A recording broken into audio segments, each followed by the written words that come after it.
Radiovisión no se hace responsable del contenido de este programa.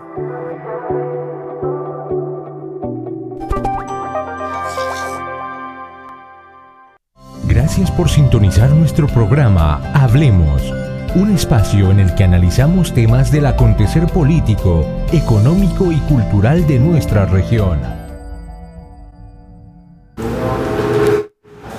Hola, ¿qué tal? Gracias por estar con nosotros en un programa más de Hablemos.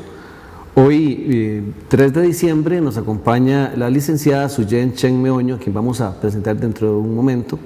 Pero primero quiero saludar a mi buen amigo y compañero del programa, el licenciado Roy Naranjo. ¿Qué tal, Roy? Buenas noches, doctor. ¿Todo bien? Buenas noches a nuestra invitada, por supuesto a todas las personas que nos siguen cada viernes. Y usted, ¿un año más o un año menos? Un año más. Bueno, feliz cumpleaños. Muchas gracias. Espero que la pasara muy bien. Sí, gracias que sí, la pasé muy bien, mucho trabajo, estuve con mi familia y no me quejo, me encantó el cumpleaños en realidad. Muy bien, no vamos a preguntar cuántos. Hoy nos acompaña la licenciada Suyen Chen Meoño, con quien vamos a conversar sobre la violencia contra la mujer. Esto es debido a que el 25 de noviembre se celebró el Día Internacional de la Lucha contra la Violencia contra la Mujer.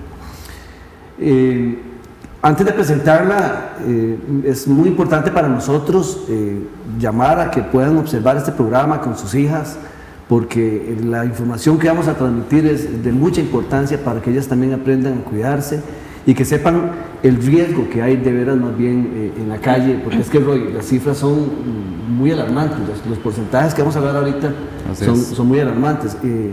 Pero primero que nada vamos a saludar a la licenciada Suyen. ¿Qué tal? ¿Cómo están? Buenas noches. Bienvenida a Hablemos por primera vez. Sí, por muchísimas primera, gracias. ¿no va a ser la última? Esperemos. Muchas gracias y encantada de estar aquí con ustedes para poder compartir este tema que esperamos que sea de mucha ayuda para muchas mujeres que se encuentran en situaciones de violencia. Suyen Chen Meoño estudió Derecho en la Universidad Internacional de las Américas. También es notaria pública. Sacó en el 2001 un título de conciliadora y mediadora certificada en la Universidad de la Escuela Libre de Derecho. Posteriormente, en el 2003, viaja a España, en donde adquiere 2 maestrías y está en proceso de terminar un doctorado. Tiene una maestría en estudios avanzados de Derecho Privado en Familia. Tiene otra maestría en mediación familiar y con menores de la Universidad Pontificia de, comillas, en Madrid, España. Trabajó durante 10 años en el INAMU, en diferentes secciones, en diferentes departamentos del INAMU, adquiriendo una enorme experiencia que junto con todo este estudio y toda esta capacitación que ha ido recibiendo, pues la hacen ser una persona con gran autoridad para hablar del tema que nos ocupa el día de hoy. Según la Organización Panamericana de la Salud, la violencia contra la mujer, especialmente la ejercida por su pareja, y la violencia sexual constituye un grave problema de salud pública y una violación de los derechos humanos de las mujeres. Las estimaciones mundiales publicadas por la Organización Mundial de la Salud indican que alrededor de una de cada tres mujeres han sufrido algún tipo de violencia física y o sexual de pareja o violencia sexual por terceros en algún momento de su vida. La mayoría de estos casos son violencia infringida por su pareja. En todo el mundo, casi un tercio de las mujeres han tenido una relación de pareja que refieren a haber sufrido algún tipo de violencia física o sexual. El 38% de los asesinatos de las mujeres en el mundo son cometidos por su pareja, por la pareja masculina. Indudablemente es un problema, como lo acabamos de decir, de salud pública.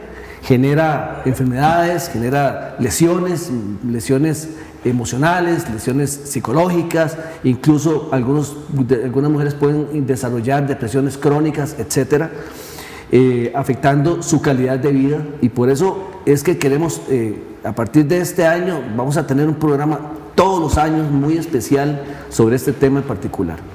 Licenciada, las cifras son súper alarmantes. Súper. De hecho, en la pandemia, ¿verdad?, que fue un momento donde las víctimas estaban compartiendo permanentemente con su agresor, según el Poder Judicial, se estaban recibiendo 10.000 llamadas mensuales al 911 de violencia doméstica. Realmente son cifras alarmantes porque aunque año con año se trata de luchar contra esto, tenemos que hacer un cambio desde nuestra sociedad, desde lo que le enseñamos a nuestros hijos y a nuestras hijas, de los roles patriarcales que se han venido trasladando de generación en generación. Pero realmente sí, es un tema social muy difícil porque no solo las parejas, sino cuando existen femicidios, también los niños de estas mujeres, con un papá en la cárcel, la mujer muerta, son niños que empiezan a estar en hogares como el PANI o con abuelitos que ya están mayores y que tienen que estar al cuidado de niños, ¿verdad? Más el trastorno obviamente emocional, que obviamente eso marca la vida de toda una familia. Hablemos de conceptos. Okay. Bueno, ¿qué es importante saber en cuanto a la ley? ¿De dónde viene la necesidad de crear una ley? La ley viene por los convenios internacionales que se han aprobado y que Costa Rica forma parte. Por ejemplo, en la Convención de las Naciones Unidas para la Eliminación de la Discriminación, que fue del año 84, empieza a hablar sobre el concepto discriminación, ¿verdad? Ver la discriminación que sufren las mujeres en diferentes ámbitos de su vida. Posteriormente, en el año 95, se crea la Convención para prevenir, eliminar y erradicar la violencia contra las mujeres. En esta, que se firmó en la ciudad de Belém do Pará, en Brasil, en esta convención ya se define lo que es violencia. Violencia no solo en el ámbito privado, ¿verdad? Porque antes se veía como un tema privado. No se meta porque eso es un asunto de parejas, después se arreglan y ya todos contentos, ¿verdad? Entonces, se establece que el Estado tiene que intervenir, ¿verdad?, para tratar de erradicar y a la vez ir dándole información a las diferentes instituciones para que puedan hacer un manejo integral de lo que es la violencia. Entonces, se habla de la violencia de la mujer en los diferentes ámbitos, incluso se habla del hostigamiento sexual, que es otro tema que podríamos abarcar más adelante, del hostigamiento sexual en el trabajo, la violencia en el trabajo, en el lugar, en las calles, ¿verdad? Y de la obligación de poder proteger esta situación. Entonces, Costa Rica, como ratifica esos convenios y se obliga a cumplir con lo establecido en estos convenios, tiene que crear la ley contra la violencia de las mujeres. Es una ley del año 96, ¿verdad?, un año después de la ratificación de la Convención Belém do Pará. Y en esta ley lo que se pretende es proteger la integridad la dignidad de las personas víctimas de violencia. En un principio la idea era que la ley fuera únicamente para mujeres, pero quedó ampliada para que fuera utilizada por cualquier persona. Esta ley también tiene como finalidad darle una mayor protección a las mujeres, a los niños, a las personas con discapacidad y a las personas adultas mayores.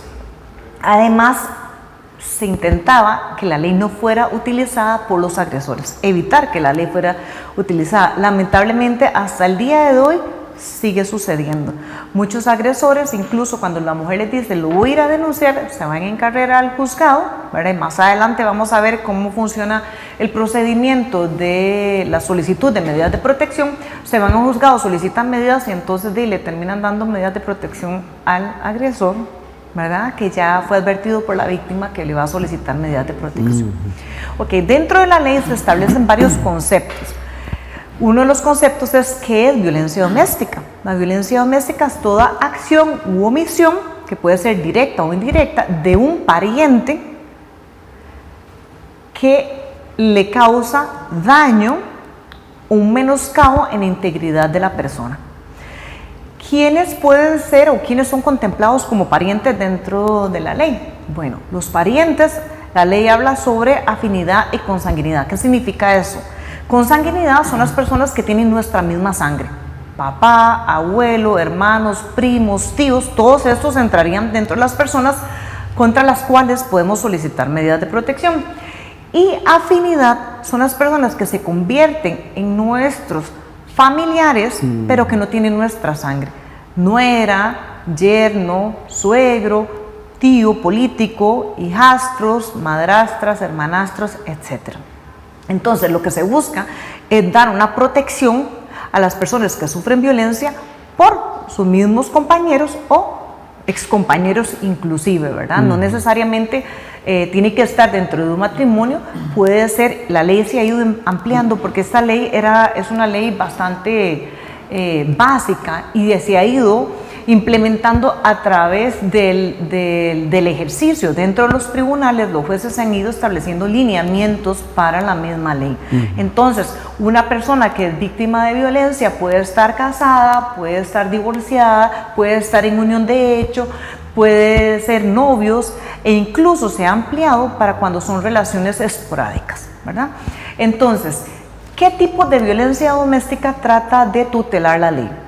Se habla de la violencia física, la violencia psicológica, la violencia patrimonial y la violencia sexual.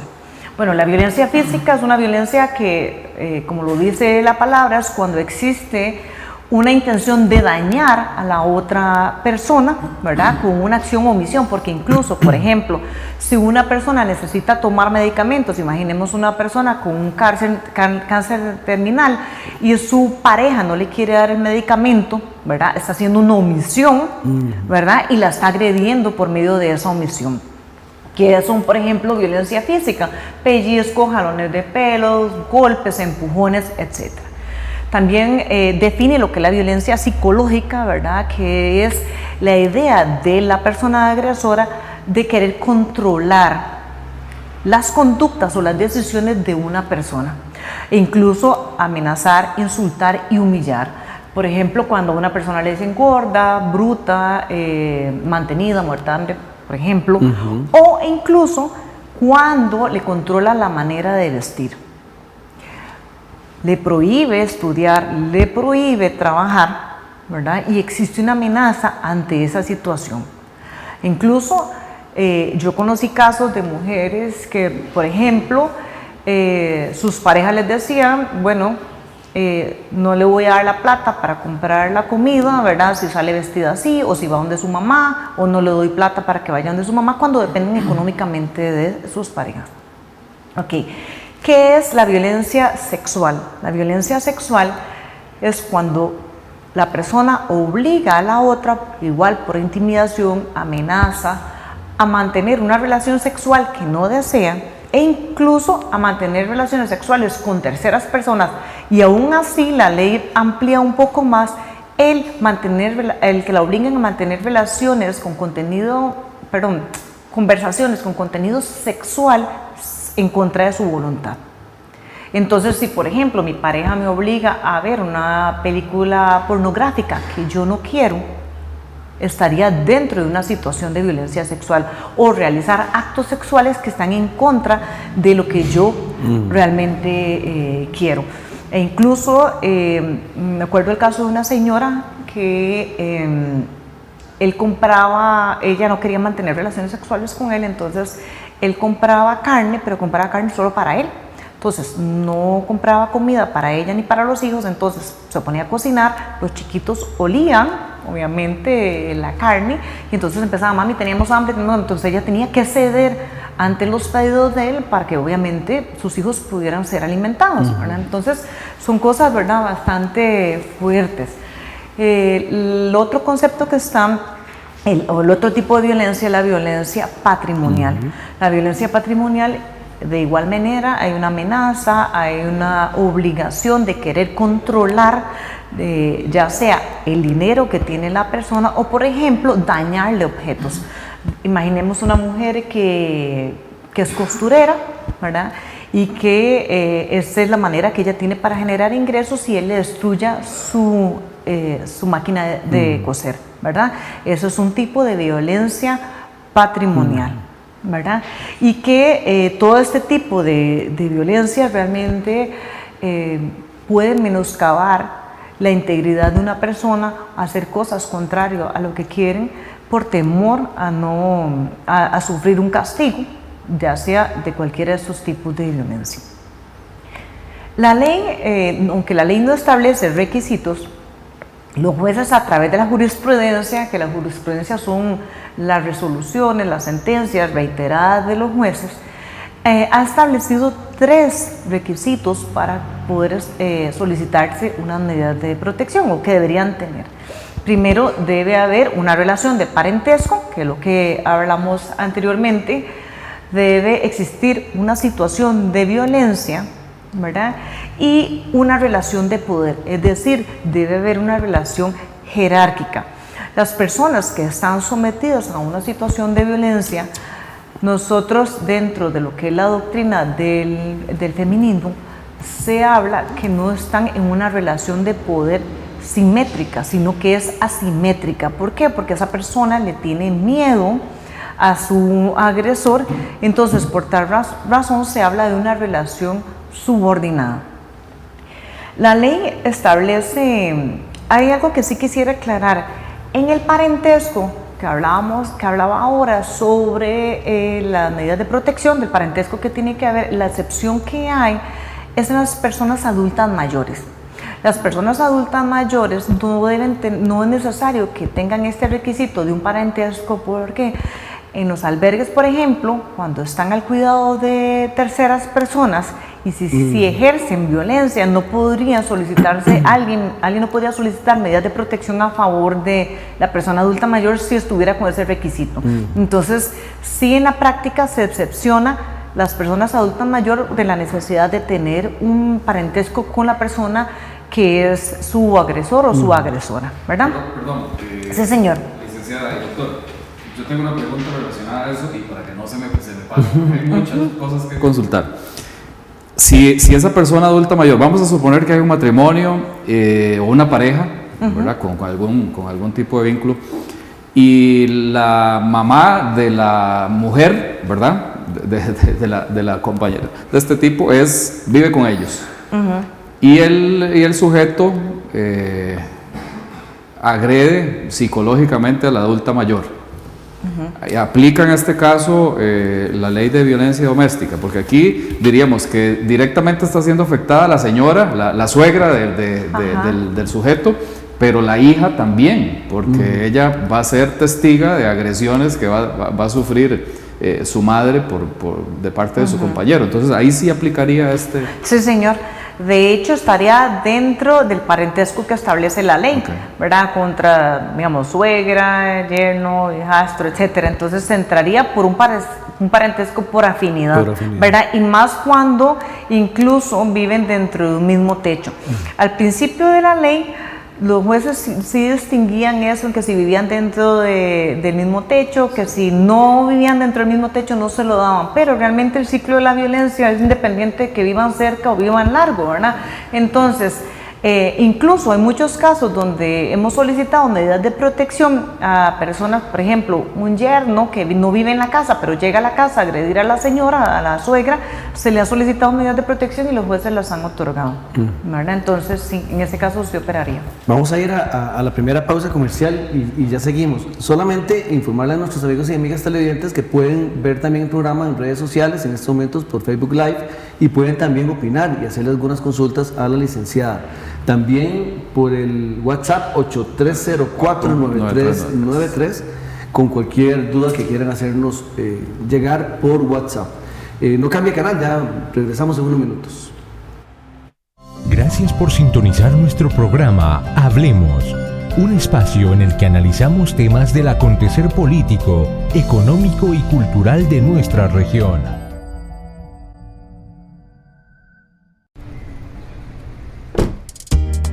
Así sí, así de fácil. Pague su marchamo 2022 en Cope Alianza y sea uno de los ganadores de 10 premios de $500,000 de colones cada uno. Reciba acciones electrónicas al pagar en nuestras oficinas y a través de nuestra página web. Así sí, así de fácil. Pague su marchamo de 3 a 6 meses sin interés. Contáctenos. Coope Alianza, la cooperativa de todos. Cuando hay más de dos mentes procurando alcanzar un mismo sueño. Más de dos manos trabajando fuerte por moldear un mejor futuro. O cuando más de dos pies caminan perseverantes hasta llegar a la meta.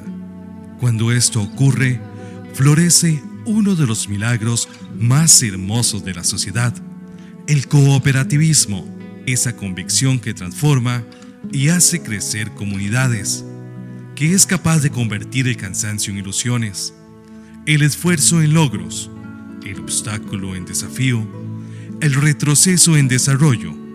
La solidaridad es la bendición de trabajar en equipo, de unir esperanzas y luchar por un mismo objetivo. Coope Tarrazú, solidaria y sostenible. Yaramila Hidran, 7 nutrientes en el mismo gránulo, fertilizante completo y equilibrado, que aporta en su cafetal 2 formas de nitrógeno y 3 formas de fósforo, más un alto contenido de potasio en balance con magnesio, azufre, boro y zinc, que mejora el crecimiento de los granos al mismo tiempo que forman nuevos tejidos que van a albergar los próximos nudos productivos. Plantas más fuertes y vigorosas, mejor desarrollo del follaje y los frutos con Yaramila Hidran. Gracias por sintonizar nuestro programa Hablemos, un espacio en el que analizamos temas del acontecer político, económico y cultural de nuestra región. Bien, continuamos en Hablemos. Hoy nos acompaña la licenciada Suyen Chen Meoño. Ella es abogada con amplia experiencia en derecho familiar. También aprovechar para enviarle un saludote a don Fernando Chen y al licenciado Lisandro Valverde, ambos abogados de amplia experiencia que nos acompañan hoy también aquí en el programa. Sigamos con lo que son las medidas de protección. Claro. Okay. La ley establece varias medidas de protección. Voy nombrando unas que tal vez sean las más importantes que las mujeres conozcan. Primero pueden pedir que saquen al agresor de la casa. Si ellas no se sienten a gusto quedándose en la casa, a veces sucede, por ejemplo, cuando están rodeadas de toda la familia de él, entonces pueden pedir una autorización al juez para ser ellas quienes salen de la casa, ¿verdad? Puede pedirse también que se le prohíba al hombre utilizar alguna arma, ¿verdad?, que ha sido el objeto para intimidar. Se le pueden decomisar las armas también. Se puede suspender las visitas de los niños porque muchas veces estas visitas son utilizadas, por ejemplo, para situaciones de violencia, ¿verdad?, para violentar. Se puede suspender el derecho que tiene el padre del ejercicio de la patria potestad con sus hijos.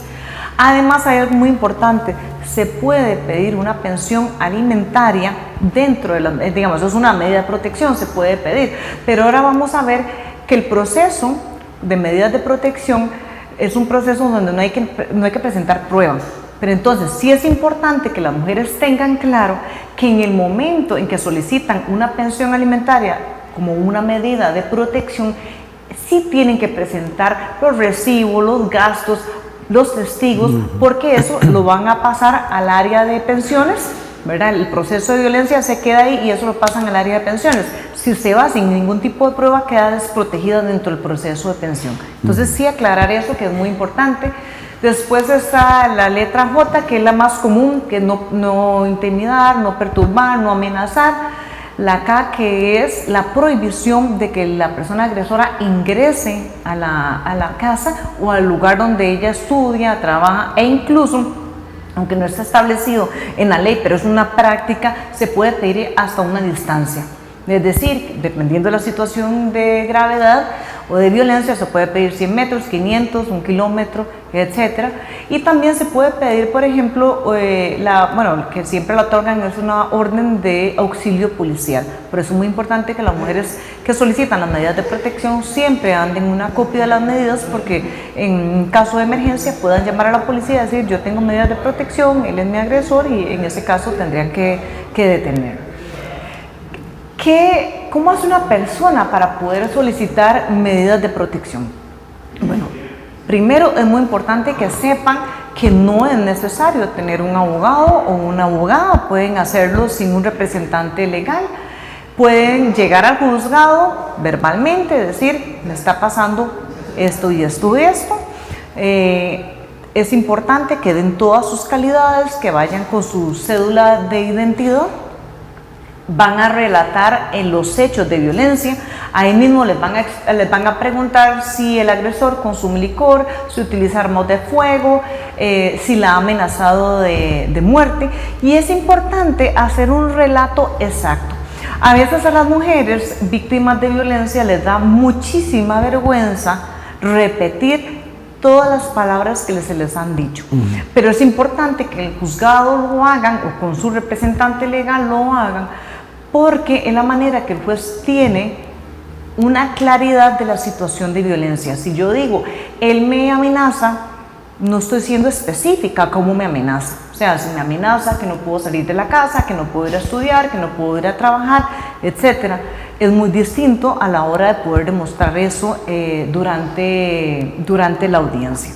Entonces, además es importante que se dé la dirección exacta del agresor, porque en el momento en que se solicitan las medidas de protección, esos inmediatos, se solicitan las medidas de protección y el juez va a otorgar las medidas de protección y les mandan a notificar ese mismo día. Entonces, es importante que esas medidas lleguen, ¿verdad?, a ser notificadas correctamente. Dentro de las medidas de protección se pueden pedir también medidas atípicas. Las medidas atípicas son medidas que no están dentro de la ley, pero que los jueces han venido otorgando dependiendo del cuadro fáctico de violencia que tenga esa persona. Por ejemplo, que tenga que devolver las llaves de la casa, que tenga que pagar los recibos de agua o luz, que eso es muy común, que el agresor deje de pagar recibos o que baje los breques. Entonces, obligarlo a que instale otra vez la luz. También no maltratar los animales. Hay muchos agresores, como una manera de agredir a su víctima, maltratan a su mascota, ¿verdad? Entonces se le prohíbe agredir a la mascota para que la mujer no sufra a raíz de esa situación de violencia. Estas medidas de protección, es importante que las mujeres sepan que en el momento en que van a solicitarlas no tienen que llevar ningún tipo de prueba, ni nombres de testigos, ni nada. Este proceso es un proceso que inicia contrario como lo hacen todos los procesos judiciales. Inicia con una resolución y no es necesario la prueba en ese momento. En todos los procesos uno presenta una demanda con todas las pruebas, ya sea escrita, testigos, de todo, y el juez le da curso. En los casos de violencia, el juez no se puede dar el espacio de decirle a ella, no, vaya, tráigame los testigos, por dos razones. Uno, puede ser que ella regrese a su casa y efectivamente la maten. Y dos, la violencia tiene un ciclo, y en una de las etapas es cuando, en la segunda etapa, que es cuando hay un incidente agudo de tensión, es el momento donde la mujer decide ir a poner medidas, pero esa etapa pasa y brinca una luna de miel, que es cuando el hombre empieza a pedir perdón, etc. Entonces, ¿qué pasa si la mujer se va a hacer las medidas para buscarse las pruebas? Probablemente ya él llegue, ¿verdad?, a reconquistarla, a pedirle perdón, a decirle que no lo vuelve a hacer. Ella, con hijos, es una persona que ella ama, independientemente que le haga daño. Quiere creerle que efectivamente él va a cambiar, y entonces no va a volver a poner las medidas. Entonces los jueces no reciben ningún tipo, ni piden ningún tipo de prueba. Esa prueba se va a presentar al momento en que se haga una audiencia. Cuando ella solicita las medidas de protección, a él lo notifican. La gente dice, bueno, ¿qué pasa cuando hay unas medidas de protección falsas? Bueno, va a tener 5 días para acudir al juzgado y decir, no, yo quiero aclarar lo que está aquí, ¿es verdad o no es verdad? Entonces señalan la fecha de la audiencia y ese día ella llega con sus testigos y él llega con sus testigos. ¿Qué pasa si las mujeres no tienen testigos? Bueno, se parte que lo que ella está diciendo en unas medidas de protección es cierto. Tiene que haber un mínimo probatorio para que el juez mantenga las medidas de protección. Pero igual, si las mujeres no tienen testigos, no se preocupen por no poner las medidas porque digan no tengo testigos. ¿Por qué? Porque dentro de la violencia doméstica se conoce que el agresor no anda agrediendo delante de todo el mundo, siempre sucede en el seno íntimo de ese hogar. Entonces, si no tiene testigos, es importante que aún así solicite las medidas de protección. Entonces, un tema interesante que me gustaría que también abarcáramos es que, bueno, ya estamos entendiendo muy bien la ley, el alcance, los diferentes tipos de agresión, las medidas que puede pedir una mujer, pero también sería importante como por ejemplo, quiero leer un párrafo igual de la Organización Panamericana de la Salud, porque también es bueno como que las mujeres vayan encontrando algunos estigmas en sus parejas o en sus novios de un probable agresor, ¿verdad? Que es importante, porque también leí que algunas veces el primer acto de agresión es la muerte, es el asesinato. Entonces es complicado, ¿verdad? Cuando la mujer deja pasar pequeñas muestras de que está mal acompañada, ¿verdad?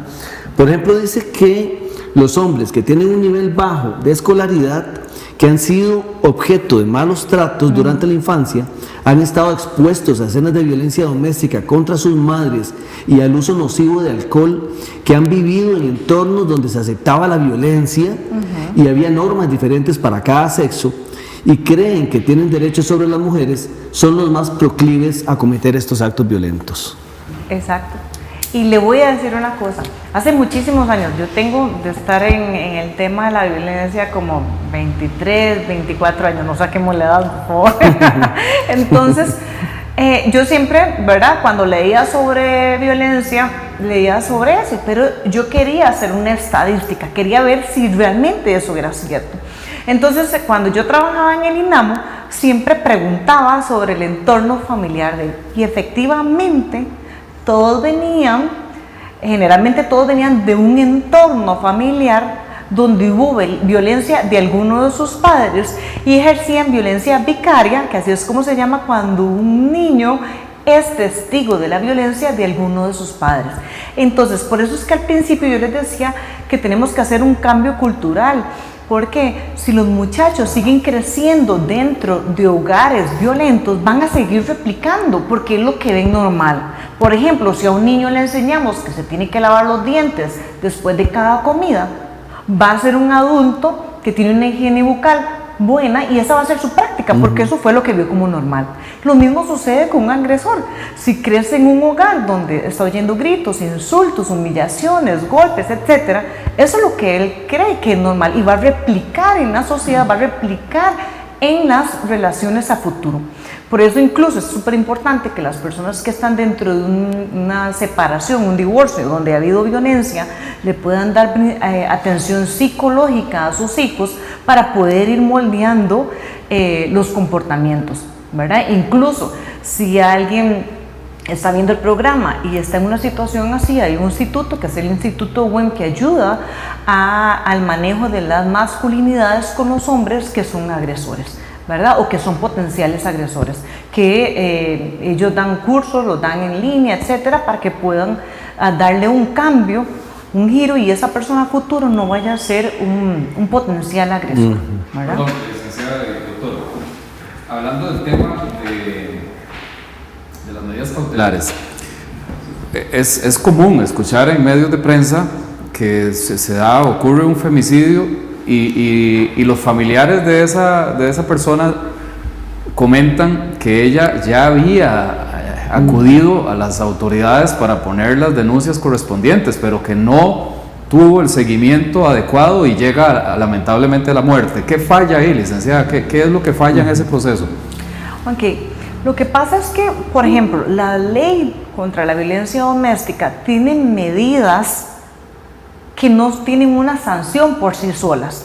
Es decir, no se alejen. Hay hombres que efectivamente cuando les dicen no se alejan porque se los dice un juez y le da temor.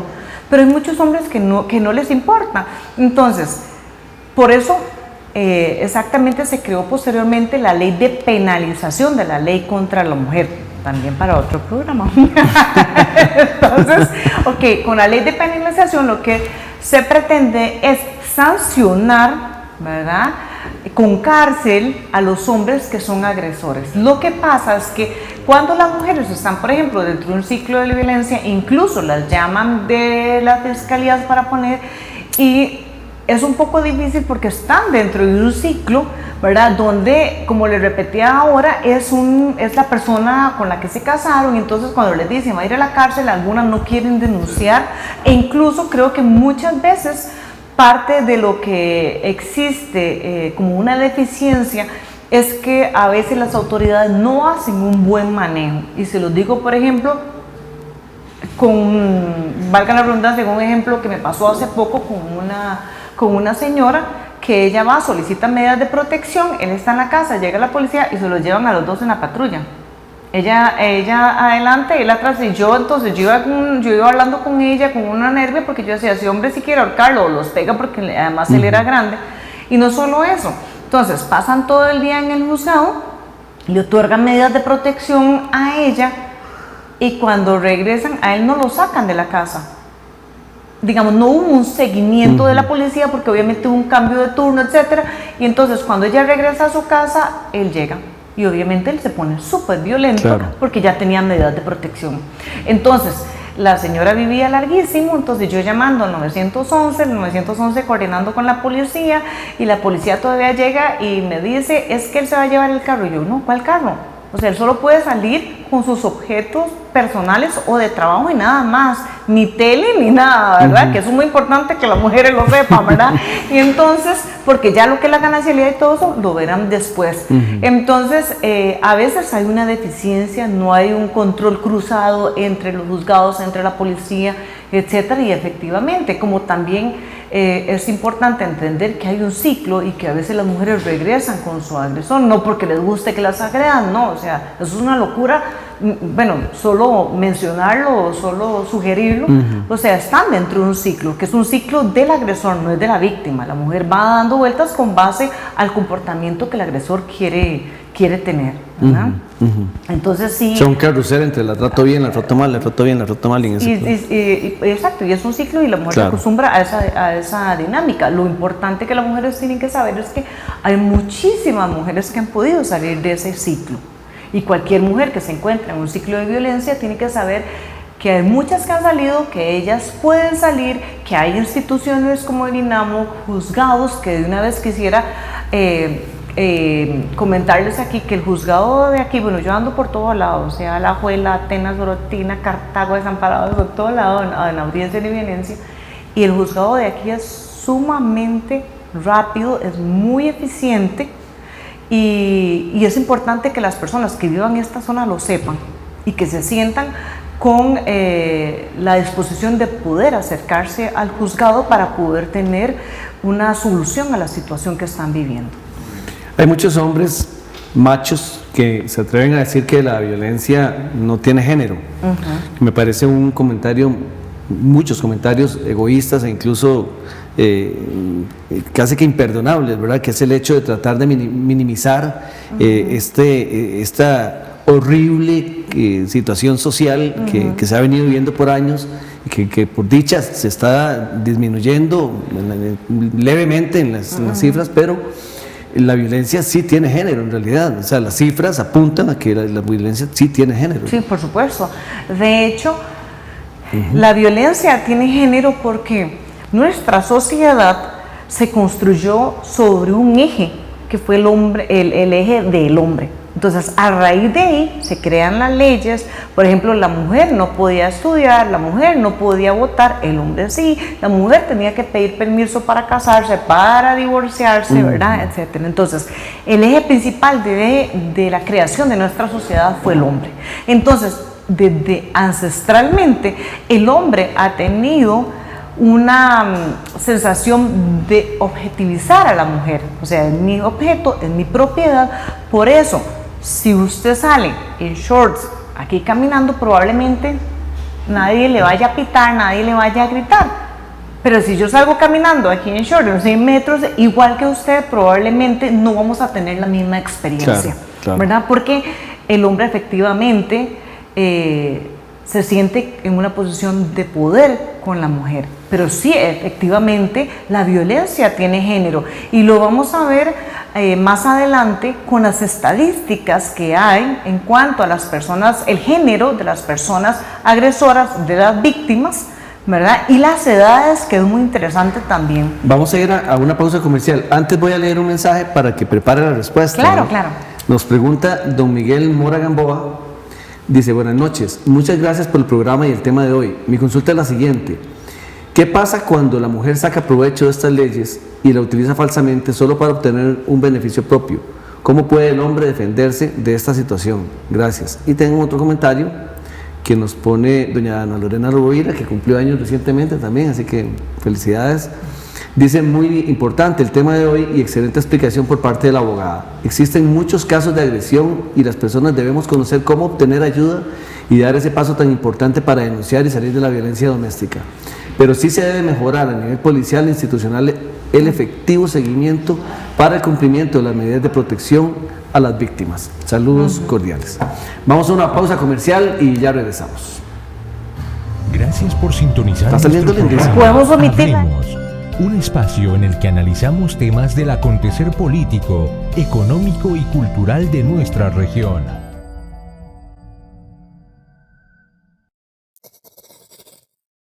Ari, mi amor, revisamos la lista de compras. A ver. Ay, mami, no me diga que me va a dar plata en efectivo. Sí. Porfa, use Simpomóvil de Cope Alianza. Mi amor, pero eso no es muy complicado. Mami, usted está asociada a la Cope. Ajá. Es muy sencillo, solo tiene que ir a una oficina y solicitarlo. Facilite su vida con Simpemóvil de Cope Alianza. La Cope es tendencia. Asóciese a Cope Alianza y utilice nuestros beneficios. Contáctenos al 2785-3000. Si hablamos de café, a toda la zona de Los Santos se le denomina Tarrazú. Y es una región que se distingue por la pureza y la calidad de su gente. Personas amables, sencillas, emprendedores y sobre todo sonrientes que enamoran al mundo.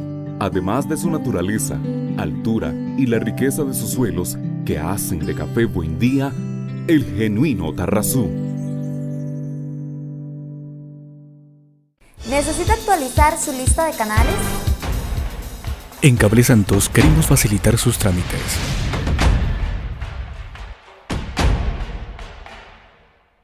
Solicite soporte al WhatsApp 8392-2525. Envíenos su nombre completo y número del suscriptor y nuestros agentes del centro de contacto lo atenderán. Somos Cable Santos. Siga disfrutando de su programación favorita y asegúrese de contar con todos los canales que ofrecemos. En Cable Santos queremos facilitar sus trámites. Contáctenos al WhatsApp 8392-2525. Juntos podemos. Gracias por sintonizar nuestro programa Hablemos, un espacio en el que analizamos temas del acontecer político, económico y cultural de nuestra región. Bien, continuamos en Hablemos, acá en su canal Altavisión, y también lo pueden escuchar el programa por Radio Cultural Los Santos, en este momento y todos los viernes a las 6 de la tarde. Hoy nos acompaña, como les hemos estado comentando, la licenciada Suyen Chen Meoño. Ella atiende acá en la zona de Los Santos y también en San José, amplia experiencia en todo lo que es violencia intrafamiliar y derecho de familia. Bueno, es muy importante conocer cifras, que nos trae preparadas unas cifras, pero bueno, respondámosle a la pregunta que nos hace don Miguel Mora Gamboa, ¿verdad? Porque sí sabemos que probablemente son casos aislados, ¿verdad? Pero pueden darse. Sí. Son aislados, pero pueden suceder. Y como lo expliqué anteriormente, si a una persona le solicitan medidas de protección y no son ciertos los hechos, tiene 5 días para pedirle al juzgado que quiere la audiencia para poderse defender. Y en esa audiencia va a tener el derecho de poder defenderse, de poder presentar toda la prueba, sea documental, testimonial, para poder defenderse, porque en esa audiencia el juez lo único que va a hacer es determinar si las medidas de protección se mantienen y no. Y si él tiene cómo demostrar que no es cierto, el juez va a levantar las medidas de protección. Eso es muy importante. Sí. Muy bien, vamos con las cifras. Claro. no sé si podrían ponernos en, claro que sí. en pantalla. Estas cifras son del Poder Judicial. Okay. En el primero vamos a ver la cantidad de casos del periodo 2010 al 2020. Vamos a quedarnos con el 2020, ¿verdad? Que es lo más reciente. Y si vemos en la columna naranjada, es con la cantidad de casos que empezó el juzgado.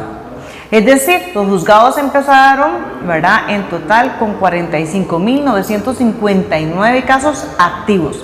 Pero resulta que les ingresan, ¿verdad?, durante ese año 48.786 casos más. O sea, estamos hablando que ahí ya hay 90 y pico mil casos.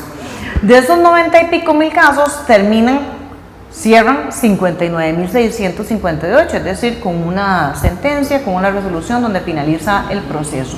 Pero terminan los juzgados, en totalidad, los juzgados del país, en el 2020 terminan con un circulante todavía activo de 44.573 casos.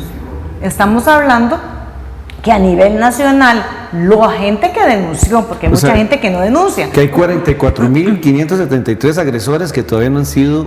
Que no han, todavía el expediente no ha terminado, exacto. Y lo otro es que si sumamos los 45.000, los 48.000, estamos hablando de 93.000 casos solo en el 2020, ¿verdad? Que son muchos casos de violencia y que son los denunciados, ¿verdad? Hay mucha gente que no denuncia, ¿verdad? Entonces realmente es un índice muy alto. Claro. En la siguiente vamos a ver por provincia, ¿verdad? La cantidad de circulantes en los juzgados de violencia por provincia. Estamos viendo que al iniciar en San José, se inició en el 2020 con 15.804 y finalizó con 15.893, o sea, solo como 91 casos, ¿verdad?, se terminaron. Y si vemos, ¿verdad?, Alajuela sigue, Punta Arenas, Guanacaste, Limón y por último Heredia en cantidad de casos ante los juzgados de violencia doméstica. Ahora, obviamente esos números, licenciada, son proporcionalmente con la distribución de violencia en el país. ¿Y se tiene alguna estadística de por qué San José es el mayor en este caso? Es un tema poblacional, de proporción por poblacional. Puede ser que sea, sí, debe ser más proporción por población y además tenemos, digamos, por ejemplo, en Limón hay zonas que son más conflictivas, pero en San José las zonas hay mucho más, ¿verdad? Sí, exacto. Conflictivos. Sí. Limón y Punta Arenas, me parece que tienen...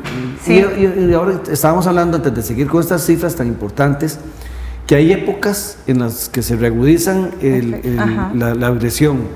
Y nos estabas contando que en diciembre, que cuando hay partidos de fútbol, Día de la Madre. el Día de la Madre, o sea, eso me tiene indignadísimo.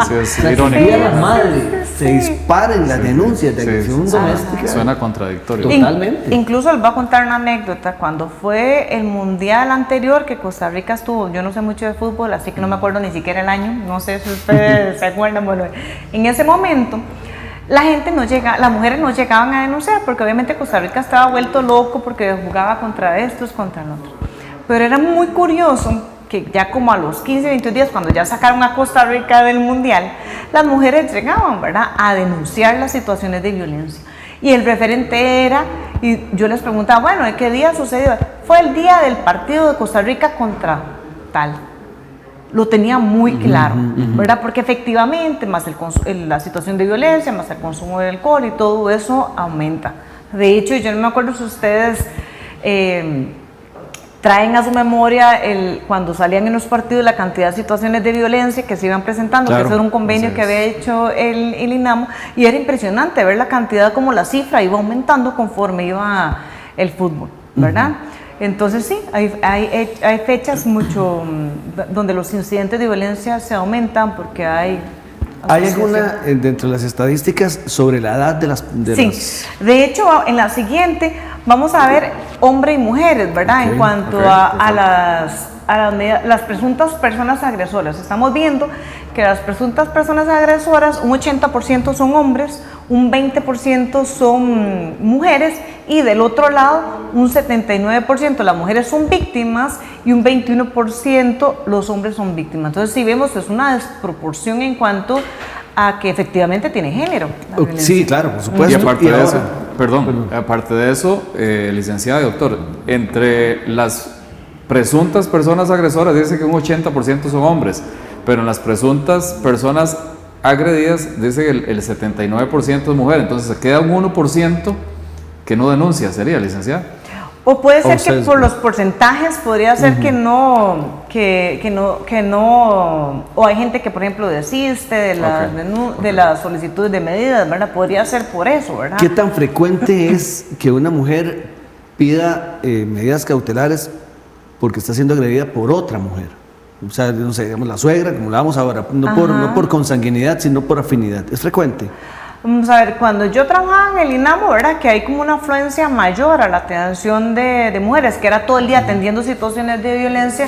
Sí, había una que otra, pero no era lo frecuente, ¿verdad? Una que otra que la suegra o conflictos, pero realmente el porcentaje, yo le podría decir que 99% era una situación de violencia de su pareja, su expareja, su hijo incluso, ¿verdad? Entonces, en el siguiente, lo que usted preguntaba ahora, el tema de las edades. Vea qué interesante. Las edades en cuanto a la situación de violencia. Estamos viendo que los hombres empiezan a agredir desde los 9 años. La franja de los 9 a 17 años, habían 682 casos en el 2020. Y si vemos, mayoritariamente siguen siendo los hombres, ¿verdad? De 18 a 26, los hombres, hay 1.934 casos. Y esto es muy interesante. La mayor cantidad de casos que se recibieron por medidas de protección fueron en edades de 27 a 35 años. O sea, hombres muy jóvenes, ¿verdad? Que están siendo quienes agreden, pero si también vemos, los de 72 a 80 años también son las personas adultas mayores que están siendo víctimas de violencia. Y aquí hay una cifra que de más de 90 años hay 13 casos de personas, de hombres mayores de 90 años agresores. Sí. Ajá, y 2 mujeres. Y qué curioso, porque bueno, no sé si los compañeros nos pueden facilitar de nuevo esa imagen, porque licenciada y doctor, de 27 a 35 hay presuntas agresoras también, en un porcentaje muy alto, 2.297 también. Estamos viendo que es una cuestión también de aunque el porcentaje de mujeres agredidas siempre es muchísimo, agresoras, siempre va a ser muchísimo menor que el de hombre agresor, pero siempre vemos que dentro de la franja la edad es igual, es más alta que en el resto. E incluso en el siguiente cuadro lo mismo, solo que a la inversa, las mujeres, ¿verdad? Como víctimas. Pero la siguiente, vea qué interesante. En la siguiente, en esa, estamos viendo que el porcentaje de gente agresora son solteros. Estamos hablando que se recibieron 15.196 casos de hombres agresores solteros, 3.390 casos de mujeres agresoras solteras, ¿verdad? Y vemos que a mí me llamó mucho la atención ver que las personas casadas y la unión de hecho, la diferencia era muchísima. Porque uno pensaría que una unión de hecho es una dinámica muy parecida a la del matrimonio, pero probablemente, que yo ayer estuve, ¿verdad?, analizando esto y yo decía, bueno, probablemente puede ser por el tema de sentir propiedad a mi pareja. En una unión de hecho no hay un matrimonio por medio, un papel, ¿no? ¿Verdad? Entonces, probablemente por eso es que el porcentaje de la unión de hecho es menor. Y este que está aquí, dato desconocido, ¿verdad? En este dato desconocido están, por ejemplo, cuando son hijos, abuelos, tíos, etcétera, que si vemos un porcentaje muy alto también, ¿verdad? Que son situaciones de violencia de una casa que se siguen replicando para las mujeres. Ahora, en ese caso perdón, doctor, en ese caso del soltero, me imagino que que entran todo el grupo que mencionaba la licenciada a inicio del programa, en el primer bloque, relacionado a que son relaciones esporádicas o ocasionales, claro, me imagino. Claro, sí señor. De Correcto. hecho, incluso ahora hubo una reforma a la ley de penalización de la violencia contra la mujer, en la cual se amplió, porque antes era únicamente uniones, matrimonios y uniones, y se amplió para que se pueda sancionar o castigar cuando hay relaciones esporádicas. Okay. Nos queda un minuto para una conclusión. Ya sabemos que esta línea de programas va a seguir parte de nuestra también compromiso social. Sí, claro. Muy contentos porque en realidad se ha transmitido información muy puntual y muy bien explicada. Un mensaje final. Ok. Que es importante primero que las mujeres sepan que tienen mecanismos donde pueden acceder para tener una protección y poder vivir una vida libre de violencia, que es un derecho humano que tenemos todas las mujeres, pero también saber que es necesario que hagamos cambios culturales para dejar de estar replicando la violencia y que este pueda ser un flagelo que se elimine dentro de nuestra sociedad. Así es. Muy bien. Don Roy. Excelente programa. Muchísimas gracias a la licenciada. Con muchísimo gusto. Y por supuesto que vamos a solicitar que nos acompañe en futuros programas. Claro que sí. Buenas noches. Y nuevamente muchísimas gracias por el esfuerzo de venir. Pueden ver el programa también el próximo miércoles a las 7 de la noche acá en su canal Altavisión.